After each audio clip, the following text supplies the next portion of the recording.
Hey, what's up, everyone? My name's Lionel, and I'm your host for LT Productions, and you are watching I Watch You Watch.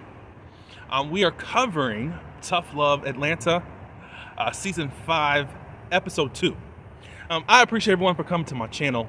Please like this video, also subscribe to my channel, and you can leave your comments below. But what I also want you to do is take a little time to go over to Tough Atlanta's channel. I will have it in the description of this video. And go and subscribe and watch. They have a lot of series. One's called Kinfolk. Another one is Soul Ties. And then also there are other seasons from this Tough Love series. They are in different cities, and I really encourage you all to do that. Let's support Black content creators, independent content creators. All right, let's get into this. We start off the episode in current time, where we see a little bit more of the car crash. I think I mentioned it in my last review. I think it was towards the end. But what happened as they're doing in this episode, when they started the episode, we see this car crash. It was minimal information. And in this episode, we're getting a little bit more about whatever this car crash is. We see Lisa, the car is flipped, and she's lying on the ground, and she looks unconscious. We see Aisha, Kenny, and Jackie. Jackie is a little bit roughed up, but she feels like she's okay. But Kenny is telling Aisha that y'all got to get up out of here, because once they scan these plates, they're going to know, I think her parents or somebody. Basically, it's not her car. So to get her up out of there, and he was giving her other instructions, just call, act like you're a random person, and so that Lisa can get help during this whole car crash. So it looks like there was a car crash between two cars of the whole team, from what I'm gathering. Now, we're going to go back in time. 2 months later still. Trey and Aisha. This is going to be interesting. I cannot believe these writers wrote it the way that they did, but it's time to talk about it. We're going to get to them. We're going to get to what develops later on in this episode for them. But I was like, Lord. Y'all went there, and I'm glad that you guys did write that. And I forgot their names, but I will definitely know next week as far as the writers. So they go on a date. They talk a little bit. They talk a little bit about Trey's past. He was in jail. He recently got out. He went to jail for being a street pharmacist, aka drug dealer. But they had a wonderful time. He was quizzing her on different stuff. All right, so we move on to Drew and Lisa. This is sad and kind of just broke my heart. Lisa, they're having sex. Lisa's on top of Drew. And at this point, Lisa's doing what she does, and Drew is not interested, and I think possibly his thing stopped working. He gives excuses like he's just not really into it, I guess. And then she's like, well, this is your favorite sex position. What's going on? Then he starts talking about her weight. It feels like he has another 15 pounds on top of him, making her feel so low and so crazy. This dude, oh my God. He's like, don't take it the wrong way. What are you talking about, dude? What are you talking about? Don't take it the wrong way. Especially you're saying this about a woman, about your lover. All of a sudden, you don't know how to work But what you're really not saying is that I've been giving it out all over town, and boss, I'm tired. That's where we're really at. But y'all don't want to talk about it. You don't want to say it, because then you'll be known as the serial hoe as you are. That was hard to actually watch. So then Lisa asks, are you not attracted to me? He says that's not it. He says, I am attracted. Is this it?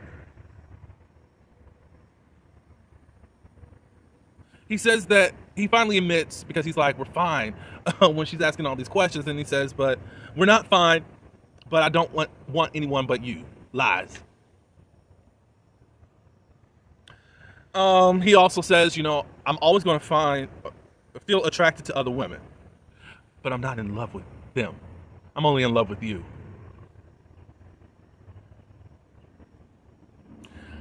The only the agreement, I mean, come on. We are human beings, and you can find people attractive. I mean, you're going to notice people and say, hey, you look good. I don't find an issue with that in your mind. However, you can, there's levels to that.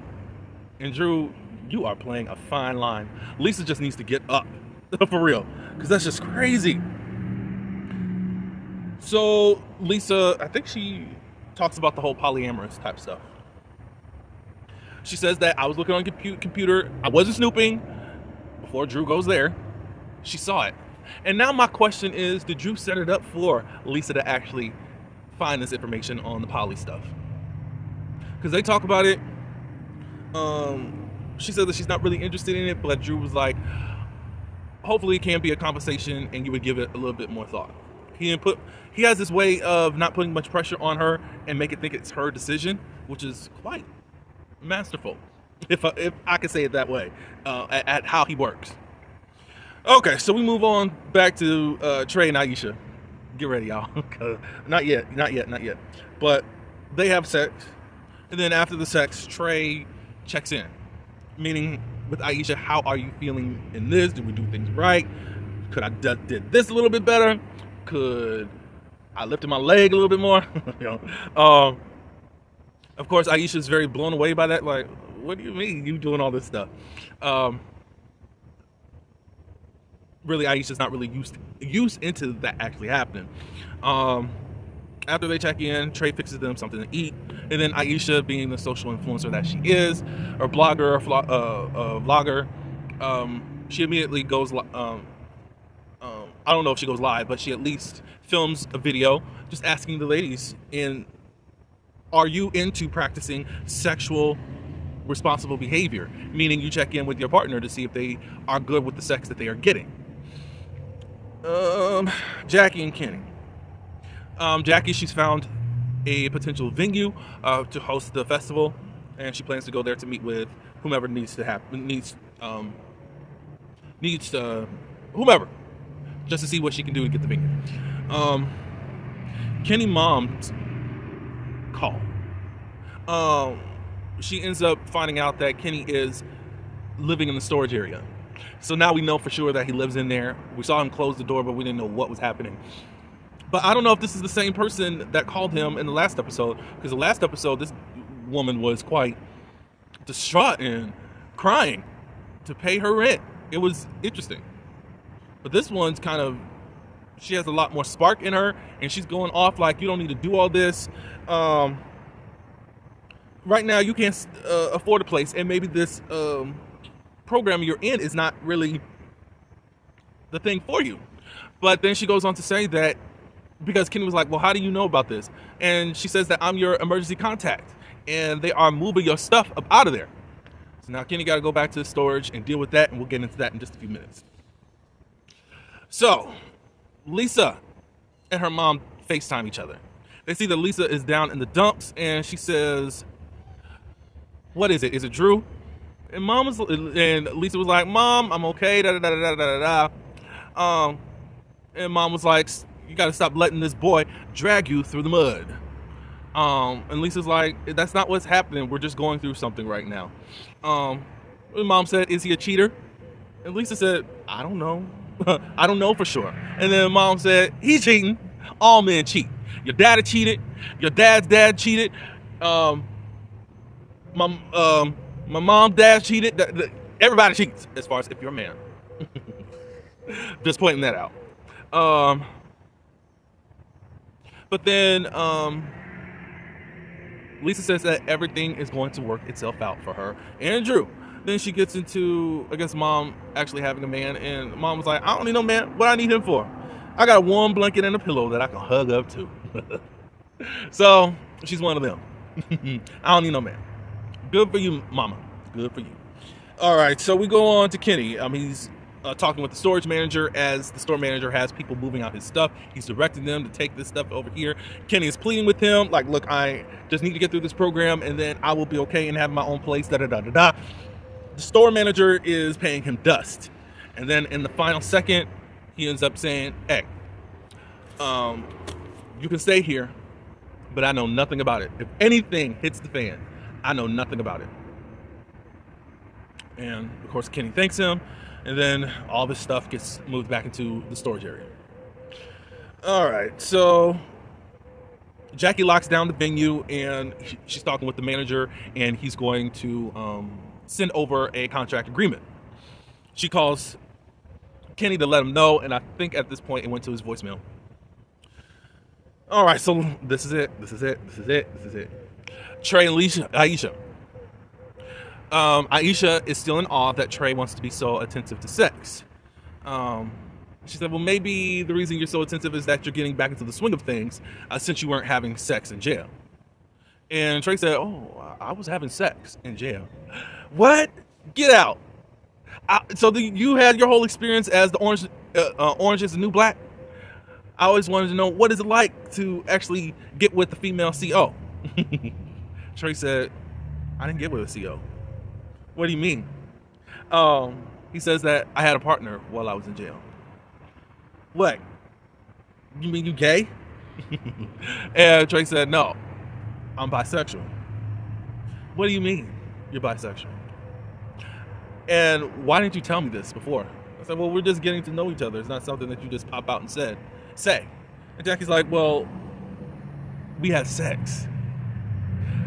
Look, she gets into a little bit harsh stuff going on as far as it's a trigger for women if a man has sex with another man. Trey ends up saying, you know what? Let me leave before this argument really turns ugly, because I don't really like that. And of course, Aisha is not stopping him. But it's quite interesting when you look at it. Women all day, they can do what they do. It's called experimenting, or I'm in a phase, or whatever. Men do it, and you're already deemed as weak.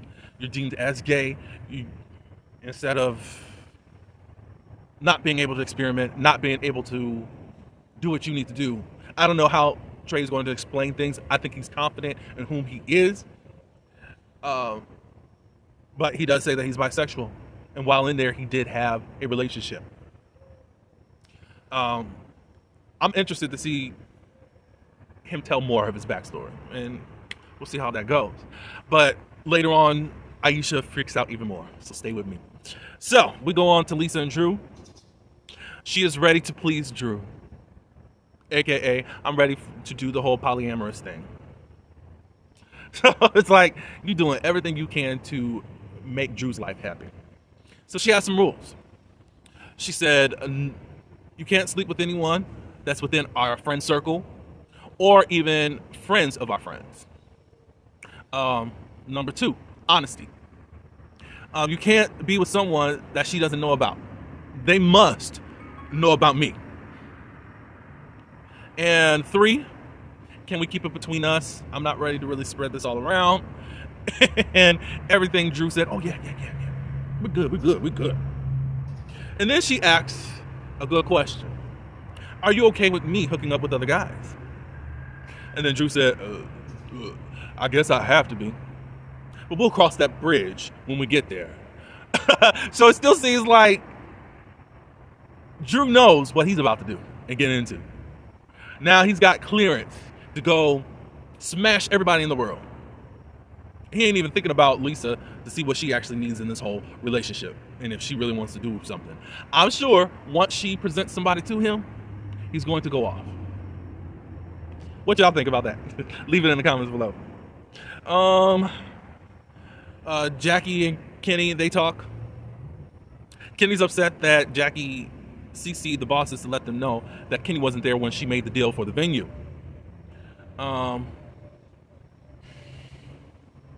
But Kenny also knows, look, I do owe you. I should have been there, blah, blah, blah, blah. And Jackie said, yes, you do.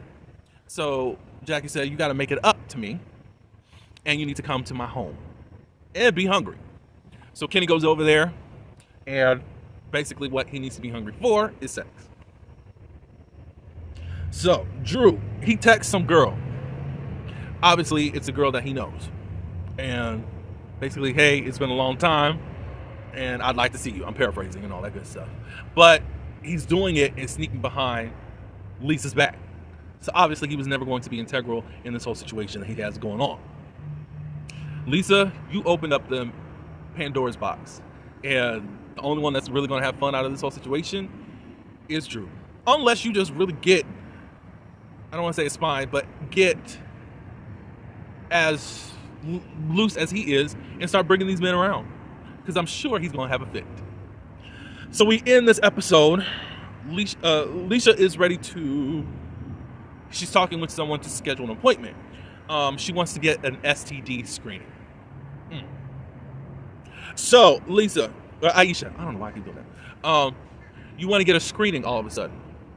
It did not matter when you thought that he was just into girls.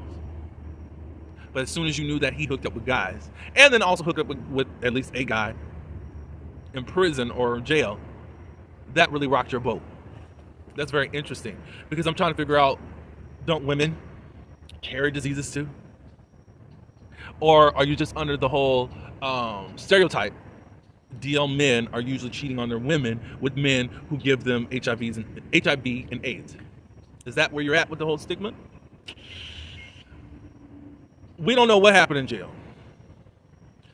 We don't know what's going on with Trey health-wise. We don't know what's going on with you health-wise. But I will say that both of you did not ask each other about your own health. If you got something, you got something, because you didn't take responsibility for your own sexual health. So I don't think I'm going to back you on this, Aisha. It looks like you're playing into the stereotype, and you've judged him based upon his sexual desires. But y'all can let me know in the comments below. But Aisha, y'all, the writers really did something. I'm glad you're bringing this out, because it needed to be talked about in a more healthier way. And again, it doesn't look like you can punk out Trey. He is who he is. He did what he did, and he'll do what he's going to do. All right, that's all I do have. I appreciate everyone for coming to my channel. Keep coming every Tuesday as I bring you something that I believe that you guys need to be into that possibly you're not into. I'm bringing awareness, and I want to shine a light on whoever is next in Hollywood. I appreciate everyone for coming to my channel. Please like this video, subscribe to my channel, and leave your comments below. Until next week, peace.